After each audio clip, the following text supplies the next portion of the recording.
Okay, so step 1 says to trace our basic bodice. I have a photocopy here. Again, this is in the back of your book. And then step 2 is mark our mid shoulder. So here's our shoulder seam here.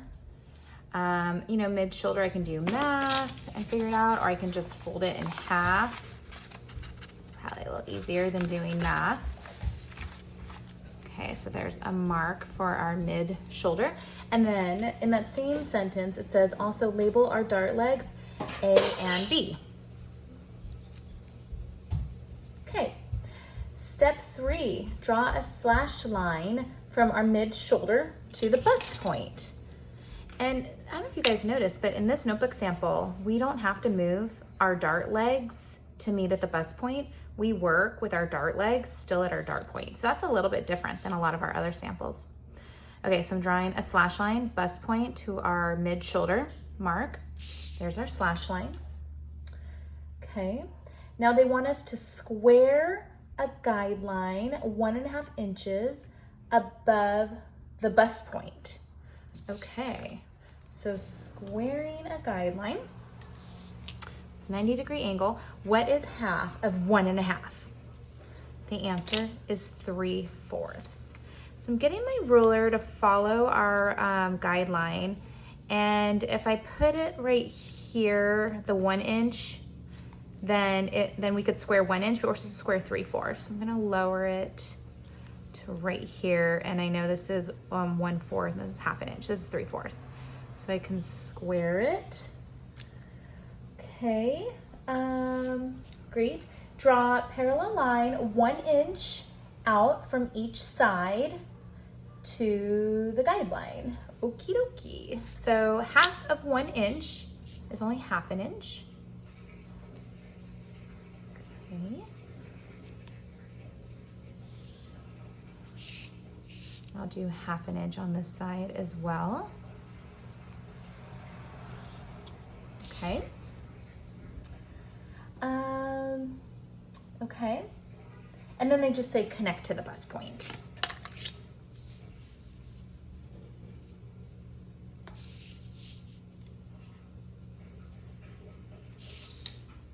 Alrighty.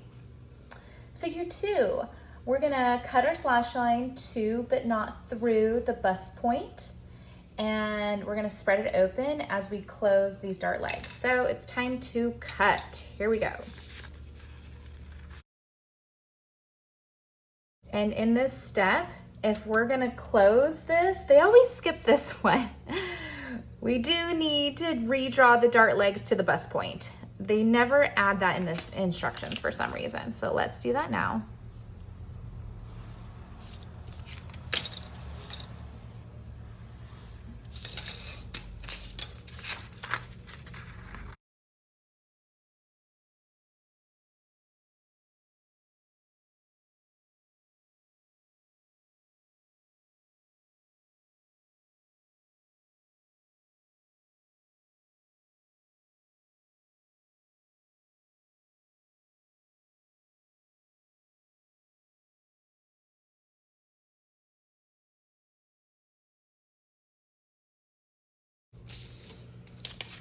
Slashing our lines, here we go.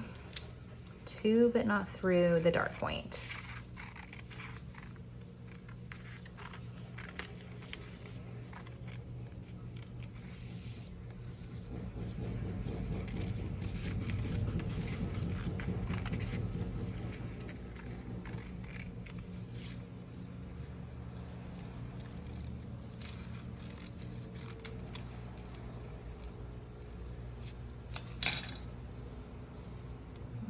Great. Okay, close the bottom dart. And then now we can evenly spread out our slash marks here and secure them.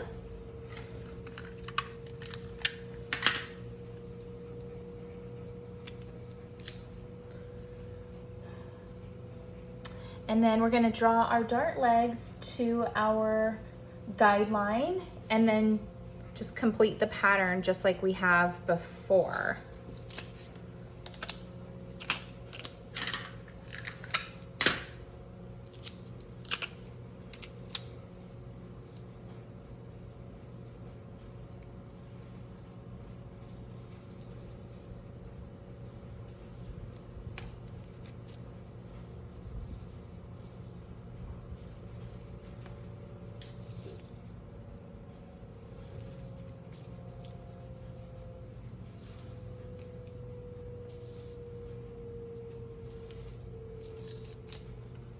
Okay, so I made all of my dart points